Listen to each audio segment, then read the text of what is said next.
Hello, Broadway Besties, and welcome to From the Mezzanine, the Broadway podcast for the Broadway fans. Here we talk about all things Broadway news, Broadway grosses, and of course, the tea and gossip that happens week to week in the Broadway stratosphere. And I am your host, Lindsay Stone. Thank you so much for joining me on From the Mezzanine this week. I can't wait to tell y'all the dream come true that was this week. I am holding in my hands a Little Shop of Horrors playbill, because I had the utmost honor of attending the, air quotes, opening night for Madeline Brewer and Thomas Doherty at Little Shop.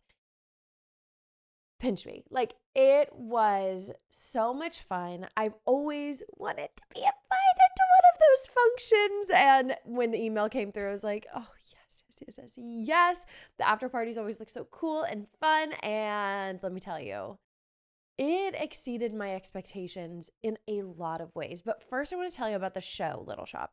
I've only seen it one time previously with Milo Manheim and Liz Gillies. I went, of course, because I love the two of those actors. And it was finally my first time to see Little Shop, the show that has been running at the West Side Theater for years. And they have cycled through so many huge celebrity stars in the title roles of Seymour and Audrey. And finally, it was back in last April, so almost a year. Not almost a year ago, like 7 months ago, I saw it for the first time. This go round, I was like, ooh, I am a fan of Madeline Brewer. I have always watched the show You on Netflix, and she was the final girl in the last season of You. I also watched her in Orange is the New Black, so I was super familiar with her as a celebrity. And then Thomas Doherty, I'm going to make the Broadway Besties ears bleed when I say this, but I met him at the Heidi Klum Halloween party a year ago, and it just always comes up in conversation because I bring it up in conversation every chance that I possibly get. But he was there, and I was like gooped and gagged looking at him because he is so stunning, so beautiful. I had been somewhat familiar with him from Descendants, but when I saw him at the party, I was like, oh wow. Broadway boyfriend, ? And now he can finally be my Broadway boyfriend because he's off Broadway. He was a very sweet, awkward, shy Seymour. Like Milo Seymour compared to Thomas Doherty Seymour, night and day. Milo was a lot more like rambunctious and bubbly and crazy and kooky, whereas Thomas Doherty, like, literally, guys, his suddenly Seymour, he was like whispering. It was so cute. Like, I literally like audibly said, "Aw," like I couldn't help myself. He's like, lift up your head, wash off your mascara. Here, take my Kleenex.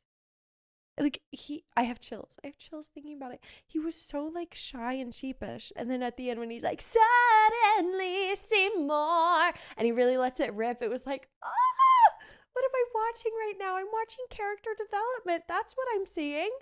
It was so heartwarming and cute. And Madeline Brewer was an excellent Audrey. It felt like she was born to play that role. She just fell right into it, and everything was working in her department. She was like, her accent was great. Her vocals were excellent. She was very convincing. She really made me feel terribly bad for her in regards to the fact that her boyfriend, the rotten dentist, was abusing her, and like, you just really felt for Audrey. The casting was excellent. Their chemistry was really nice. Like, it totally worked. I could feel it. It was just so cute. And I was really happy to get to see the show again, because when I saw Little Shop the first time, I literally posted on my Instagram story, the perfect musical does exist, because that's how I felt. I was like, wow, this feels perfect. The songs are also good. The plot is so interesting. Like, I'm extremely engaged with what's about to happen next. One of the best things about Little Shop, though, I have to just mention, is the puppeteering and the mechanics involved with Audrey, too. I love that aspect. It's so crazy how at the very beginning, it's just this little plant that I feel like it's just like they set it on a table and it's probably somebody's like one hand that is operating, like just the mouth, right? of the plant. And then by the end, it is somebody's full body. And I think multiple people might be in Audrey 2 at the end. I'm not sure, but I would assume so because it's freaking huge. Like maybe somebody's doing the legs and somebody's doing the mouth, because how could you do both? Your core strength would be out of this world. But that is just one of the craziest things. And we were super close. We were in the third row. And if you have seen it, I forgot about this aspect. But at the very end, like Audrey, like boom, comes up to the audience really fast. And it scared the shit out of me. I was like, oh my God, she's in my lap. I'm terrified. I'm terrified of this plant now. And yeah, that show is just entirely so strong and only made stronger when they make amazing casting decisions. Next, I have to tell y'all about the after party because honestly, like okay, this is so bad to say, but it's what I was most excited for. A Broadway after party. How cool. Me? Little old me going to a Broadway after party. I'll never get invited again if anybody listens to this episode. But let me just say, I'm a great party guest. I am chit-chatting with new people. I brought Bryn, Broadway Bestie Bryn, with me, and I told her, I was like, this is the night that we are going to network. I was like, we are going to chit-chat with everybody, make new friends, and that is exactly what we did. But in terms of celebrities who were there, I was shocked. Trixie Mattel was there, which was surreal. Brittany Broski, Kombucha Girl, was there. So many of my favorite influencers that I've never had the pleasure of meeting were there. Shout out Hallie. Liz Gillies was there. I was like, Liz is here. No way. I was like, if Milo shows up, I'm going to die. I'm gonna die if he appears because like I wouldn't be able to, like at that point I might need to see myself out and say, you know what, this is a great night, but if I stay any longer, I'll embarrass myself in front of Milo Manheim and I just can't have that. It just was like my neck was breaking how many directions it was going in, trying to make sure I saw everyone who was there. It was so cool. And I loved it. And it was really special and fun. And I had a great time. And I love Little Shop of Horrors. And I needed to break that down with the Broadway Besties because I want y'all to feel like you're going and doing all of these things with me because I just like, I wish I could go to these events and functions and like play it cool and be like, yeah, I do this all the time. Like, it's no big deal. But no, literally, like, my in for every conversation is like, can you believe who's here? It's so cool. Like, I can't play it cool. No matter how hard I try. And I've tried. That's a little Hamilton reference for you. That is my recap of Little Shop of Horrors. I love her. I can't wait to see who they cast next. Oh, and I have to tell you this really embarrassing thing that I did. Like, this is just me. This is just like the way that I move through life. So, of course, I made this TikTok whenever they released the casting of Little Shop that everybody was anticipating that instead of Thomas Doherty, it was going to be Penn Badgley. One, because Penn Badgley, obviously is the lead in You on Netflix, Madeline Brewer, there's that connection. And then also their little hint that Little Shop does, their teaser, it said like, you know you love him. So everybody was like, obviously XOXO Gossip Girl, it's going to be Penn Badgley. But it ended up being Thomas Doherty, which still makes sense with the Gossip Girl reference because he was in the reboot of Gossip Girl. You feel me? So, of course, going into this night, I'm like, Penn Badgley will be there. It makes the most sense. We sit down, looking around. Who's here? There's Penn Badgley. I am like so shook through the entire first act. I kept being like, I bet Penn enjoyed that scene. Oh, I wonder if Penn thinks that was a funny line. Oh, I wonder if Penn, like when you, like, for example, when I sat next to Ben Stiller and Delaria, the whole time I was like, what is Ben Stiller thinking about this moment, right? So then at intermission, we're in line for the restroom, as one is, and I spot Penn Badgley across the way. And I get out my phone, like ever so like slyly, I'm like trying to take a photo, like, oh my gosh, Penn Badgley is here at Little Shop of Horrors. Could he still come in to the show potentially, or is he just supporting his friend? And I'm like I'm telling Bryn, I'm like, Penn is over there, Penn Badgley, and she doesn't really know who he was. And so I'm like explaining to her his significance in the matter. And then he's walking right past me, and I look him square in the eyes. It's not Penn Badgley. It's not Penn Badgley at all. So I was just taking photos of a random man who was coming to enjoy some theater. And I like at the beginning of the show kept turning around and just like glancing at him, and he was probably like, what is this girl's problem? Why is she staring at me? But he looked an awful lot like Penn Badgley, I have to say, like a lot. And his appearance has changed since Gossip Girl. He looks pretty different now. And I just was convinced he looked so much like him, but it was not him, unless he came in some odd disguise. But no, it definitely wasn't. And I was really embarrassed. So that's just my little story time for you guys, because I experienced it. So I think y'all should too. All right, folks. Just a FYI, I'm recording this on the day of the Broadway Flea. Today, I will be headed to the Broadway Flea. I'm so very excited, and I will be recapping all things Broadway Flea with y'all next week. I'll definitely give you a haul of all of the goodies that I bought. I'm so excited. Let's head into our Broadway grosses, everyone. Okay, our number one, I'm sure we all saw that Hamilton grossed an exorbitant amount of money last week with Leslie Odom's first show. So Hamilton, of course, is our number one for the grosses, grossing $3.7 million for the week, 101% capacity, followed by Wicked. And this will give you some perspective on how high that 3.7 million is.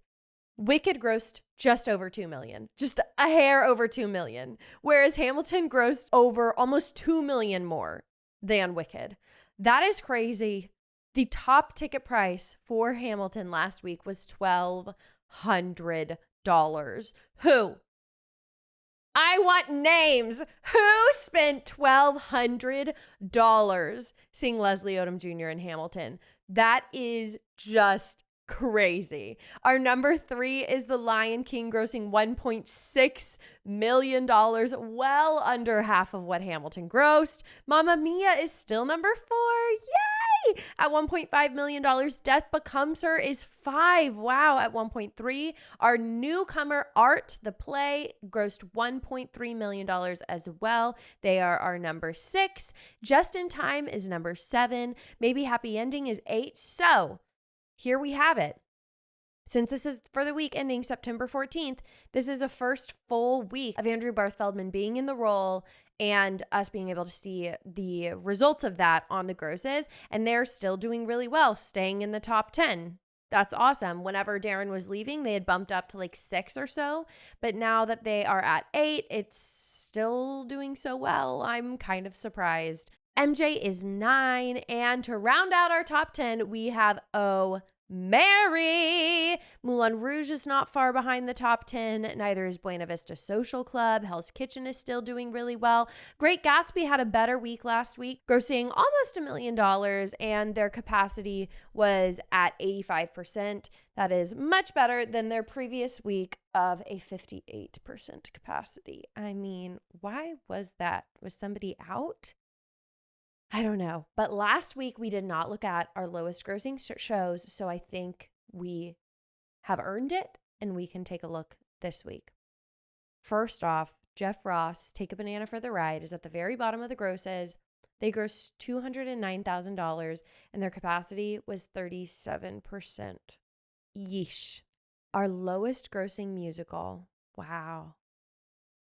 Guys, brace yourselves. This is a new development.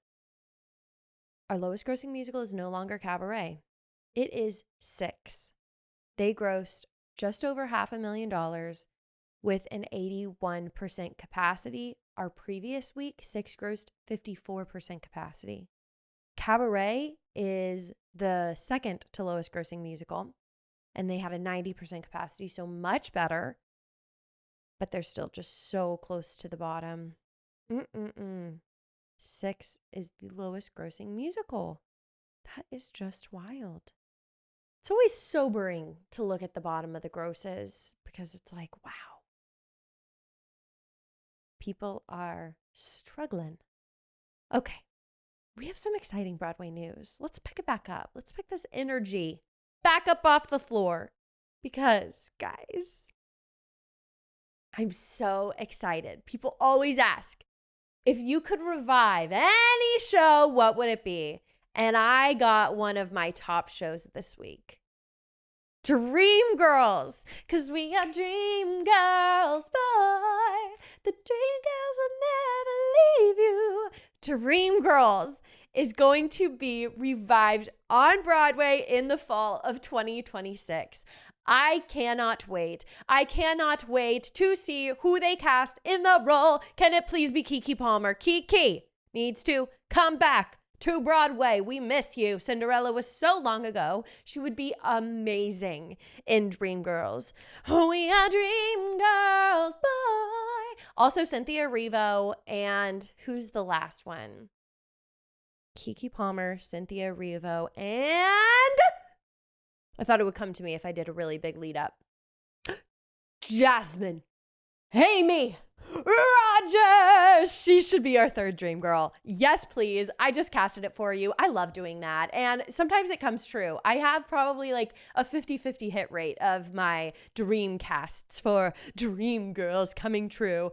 So shout out Camille A. Brown, the queen. She is one of the most beautiful people ever.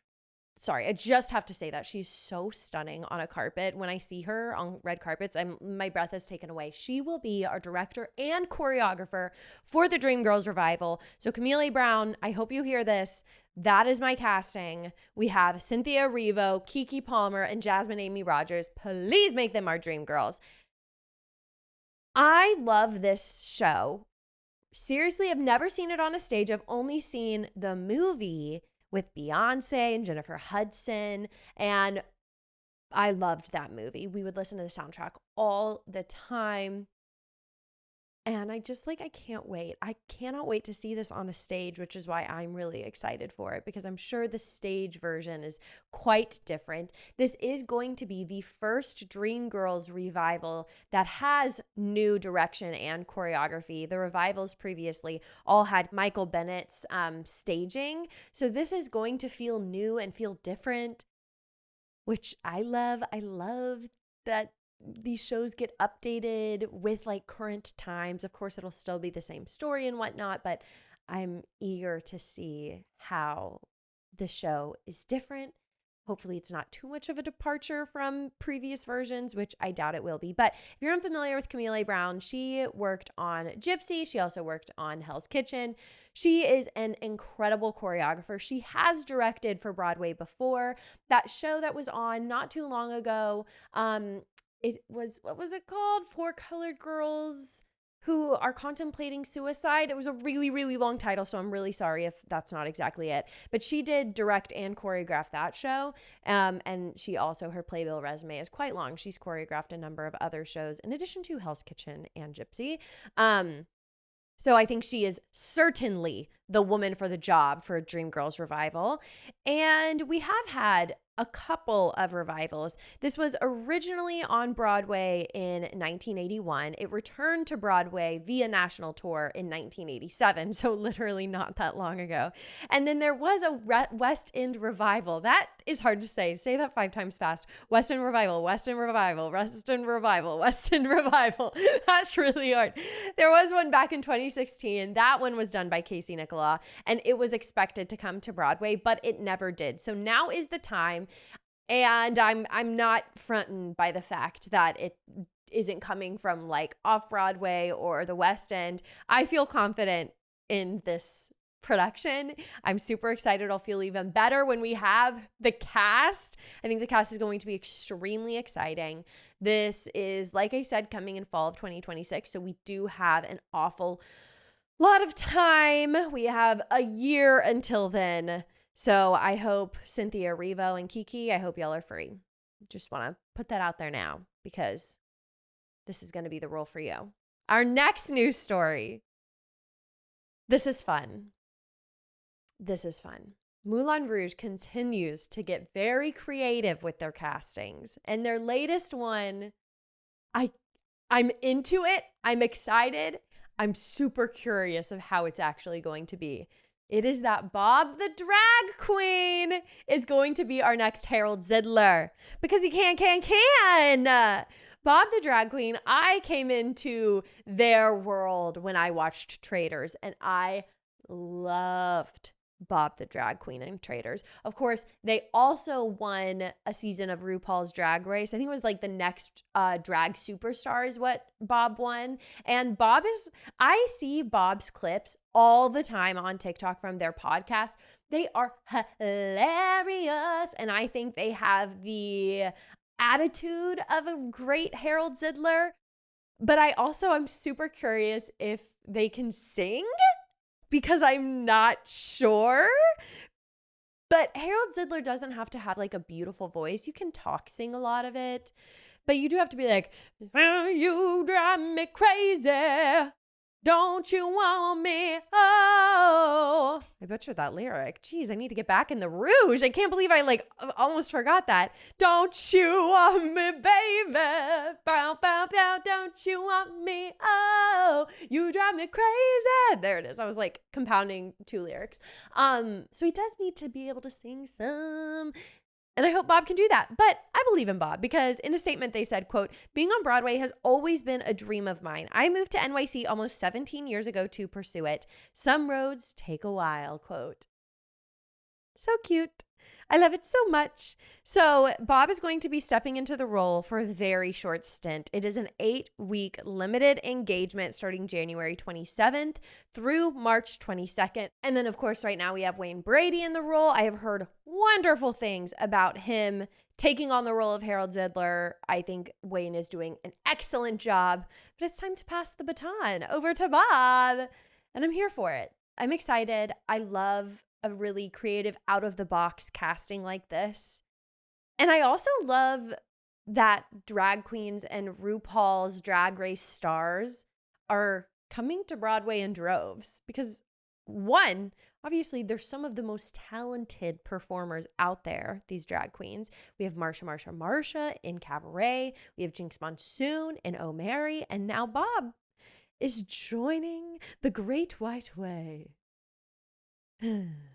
How exciting. Okay, our next and last news story is kind of a random one, but I also kind of just wanted to include it because I have a flex that I need to tell the Broadway Besties. So it was announced this week that a working girl musical is in production and it will be debuting at the La Jolla Playhouse. So this is a Cyndi Lauper musical and Teresa Rebeck. And it is an adaptation of the 1988 film Working Girl. I don't know that film. Sue me. I'm sorry. Where I get excited about this story is the fact that JoJo, get out right now. This is the end of you and me. And our fellow Satine in Moulin Rouge, she will be taking on the lead role in Working Girl.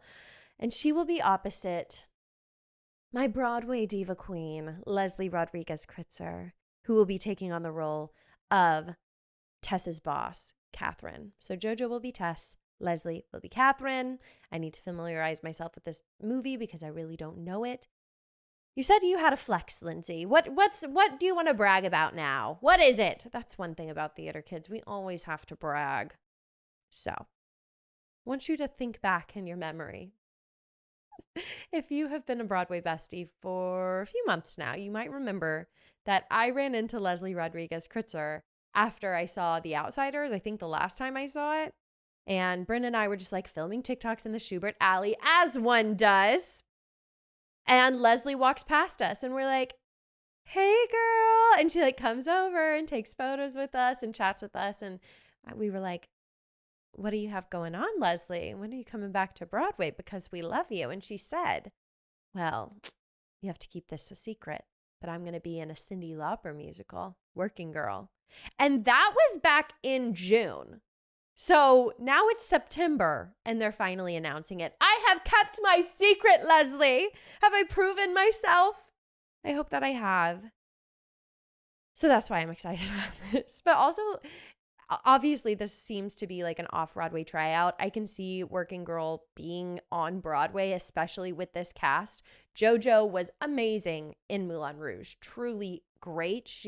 I love the fact that she didn't just do Moulin Rouge. Now she's broadening her horizons and doing this other musical as well, which I just love, like pop stars or celebrities that really find their path or make their path on Broadway, because it's like, yeah, you respect it. This is like a really, really impossibly hard industry.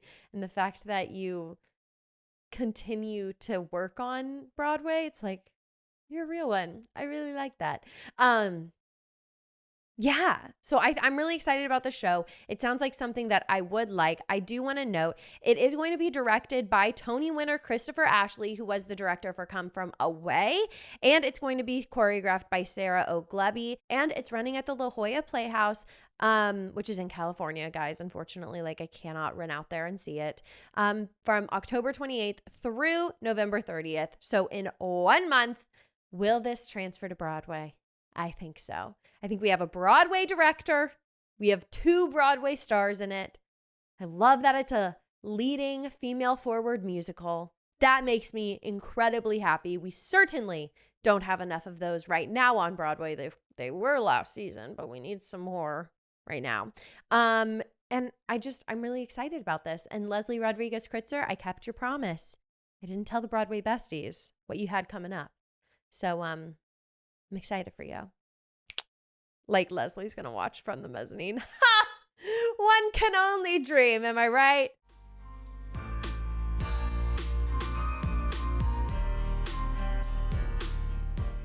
Well, Broadway Besties, that has been this episode of From the Mezzanine. I hope you enjoyed it. I know that I did. Hey, while you're at it, since you're still here, why don't you share this episode with your Broadway bestie? Because I'm sure they're going to love it as much as you do. I haven't said that little anecdote. I used to say that every episode. Now I've gotten away from it. But also, while you're at it, why not give you some homework, as the Good Children podcast says. I love that podcast, by the way. I'll give you some homework. Yes, please leave a rate and review wherever you are listening right now. I love reading my nice reviews. They motivate me, keep me going, tell me what I need to know. It's very nice. So please leave me a review wherever you are listening.